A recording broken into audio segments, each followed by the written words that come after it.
Hey guys, it's Peter Powell with Warm Water Addicts. Today we're going to tie a woolly bugger, something that everyone always has, but sometimes just forgets they have it and forgets to use it. It's a fly that represents a minnow, a leech, a sculpin, a crawdad. You name it, put it to a size, you could probably make it look like just about anything.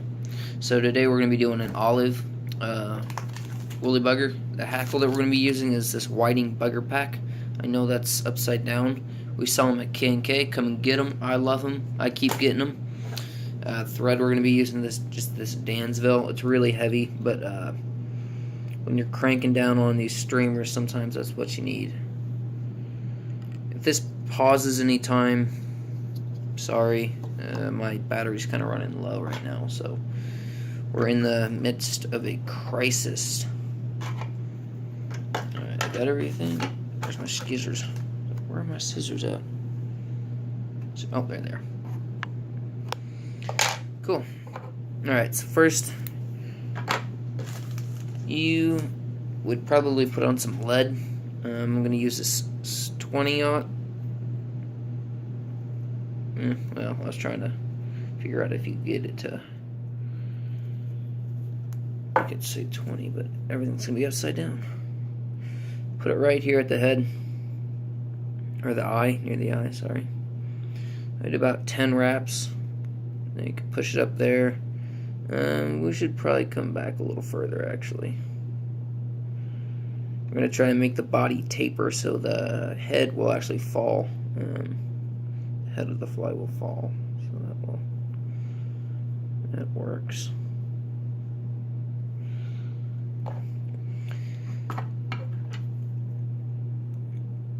I'm actually going to dedicate this video to a good friend of mine in Illinois. Her name is Samantha Jukestock. When we first went down to Bennett and we first started fly fishing really for trout down there, and a guy I met up there, Kevin Galbert from Project Healing Waters, he told me woolly buggers.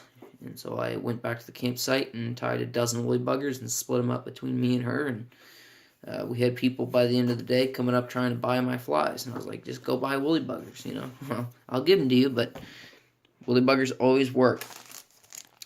It's just a simple pattern. Everyone has about 20 of them, kind of thing. Use this marabou here. It's called marabou. It's part of the turkey, actually. Well, depending on what kind of marabou, I should say. I say turkey, but then you could also get chickaboo. Whiting has chickaboo, too. It's part of the chicken. I don't know why it's not called turkey boo, but beats me. So there's our tail. If you want to get a little bit crazy, we can put some of this flash in here. And after this video is done, I'll show you what I keep grabbing at, because I'm going to probably forget things throughout videos. Sorry, perks of having ADHD. I got a huge peg board, if I could speak, back here that has a ton of materials on it, and I just sometimes forget what I have, and I forget to grab stuff off the shelves and whatnot, so you have to forgive me if I keep going up there occasionally. I'm trying to cut into this.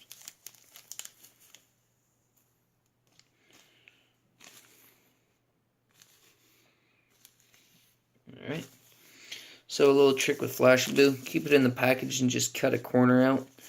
I have Flashabou that I took out of the package, and it sometimes just gets tangled, and it's a mess, and you end up wasting a lot of material. It's just no bueno. And I cut like way too much Flashabou. Way too much. Okay. Use this stuff pretty frugally. You know, you're gonna. I'm a minimalist when it comes to flash, especially with more natural looking patterns, if you will. A lot of the patterns that I I use will have 2 to 3 strands of flashabou, and that's about it. Just kind of how I started. Give me a patch. That'll work. The first time I got a whiting bugger pack, I got a lot of weird different feathers. I got like 3 different types of feathers. I got a piece of a dry, and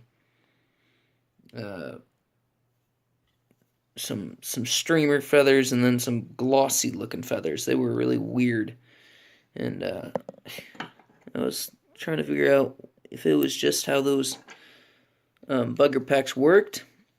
But then I went out and got this one, or my parents, I should say. Thanks for that.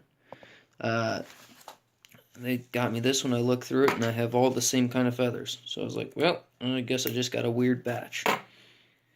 But you'll get that sometimes.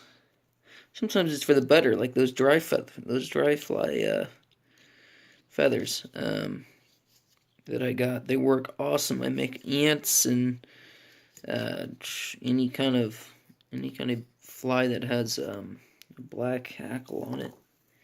Dry fly, rather, I should say. And I can't. I'll probably end up bumping the screen, but you know, that's okay.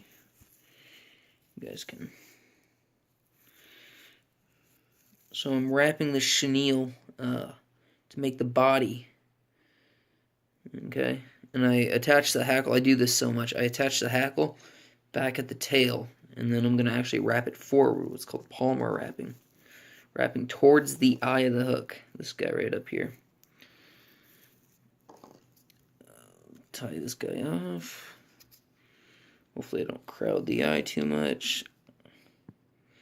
My phone's like an inch away from this device. I don't have a phone place to hold my phone right now, so my camera is going to be really, really close, so you're going to see like fingernails and all that stuff. Really see all my gross fingernails. Then we're going to wrap this up here. I have what's called a full rotary, so it spins. So I'm going to spin this. And it's going to wrap up.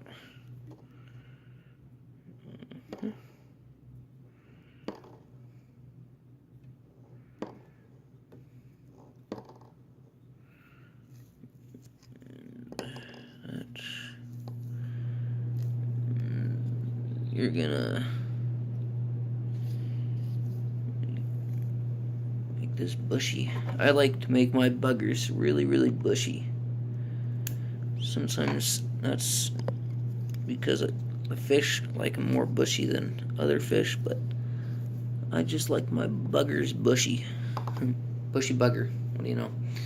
Alright, so now I'm about to use a tool called a whip finish tool. Okay, it looks like this. You can whip finish with your fingers too. As long as you got 2 fingers that are close together, you can't really, that would be tough. It can be kind of hard to show on the screen, but you're gonna put your 2 fingers on the thread, okay, like that. 2 fingers are on the thread. You're gonna make a triangle. This far piece over here, this far thread, isn't going to move, okay? It's actually going to be wrapped around by the thread closer to you. And when you whip finish it, it'll hold. Really not that good of a whip finisher with my fingers. I got spoiled rotten as soon as I started fly tying. Oh, that's not good. Why is that spinning? Oh, I know it. I whip finish backwards. Sorry, guys. Don't whip finish backwards. It's not good. It does not. Okay. Anyway, so when you use this tool, same concept. This will be your. I'm trying to figure out. This will be your pointer finger. This will be your middle finger. You're gonna put it in the. You're gonna put the thread in the notch, so like that. Then you're gonna take this piece of thread. I don't know if you can see my finger or not. There. This piece of thread. And you're gonna put it in this little notch again over here. Same concept. Make a triangle. See the triangle? No, it's not a good triangle. You're going to make a triangle. And then you are going to wrap around it. Okay? And you're going to create the head of your bugger. Like that.